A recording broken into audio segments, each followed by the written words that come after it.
আমি একটা চিপস নিয়ে পালিয়ে যাই। আরে ও চমকে চলে গেছে। এবার এর ভিতর থেকে একটা চকলেট বের করে খেতে শুরু করি। এই তো বের করে নিয়েছি, এবার একটা ছেলে খেয়ে নিবে। ইয়াম্মি লাগতেছে।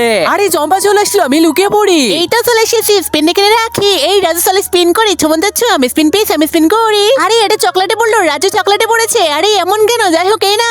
আরে হিহি চম্পা বুঝতে পারিনি। যাই হোক একটি কুচি কুচি করে কেটে দুধের সাথে ভালো করে মিশিয়ে নে। আরে গাইস, রাজু না দেখতে কেকে চোখ দুটো কেটে খেয়ে নিবো। ইয়াম্মি লাগতেছে।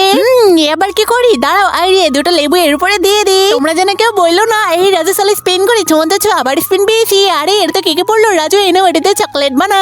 আরে এটা কি কেকের চোখ দুটাই এরকম লাল হলো কিভাবে? যাই হোক কেকটি কুচি কুচি করে কেটে দুধের সাথে ভালো করে মিশিয়ে নি। আরে বন্ধুরা চম্পা তো আজকে চুরি করে কেক খেয়ে নিয়েছে। দাঁড়াও এর ভিতরে একটা ঘুমের ওষুধ দিয়ে দেবো। এই তো দিয়ে দিলাম, এবার চম্পা ঘুমিয়ে পড়বে। আরে বন্ধুরা আমি চকলেটটি তৈরি করতে করতে তুমি যদি চকলেট পছন্দ করো তাহলে ভিডিওটিকে একটি লাইক করে দাও। আর যদি চকলেট আইসক্রিম দুইটাই পছন্দ করো তাহলে ভিডিওটিকে একটি লাইক করে চ্যানেলটিকে সাবস্ক্রাইব করে দাও। আর কমেন্ট বক্সে এই ইমোজিতে কমেন্ট করো, তাহলে বুঝবো তোমরা অনেক বেশি চকলেট পছন্দ করো। এই তো আমার চকলেট বানানো হয়ে গিয়েছে, এবারে চম্পাকে দিতে হবে। চম্পা এনো তোমার চকলেট। হ্যাঁ দাও দাও।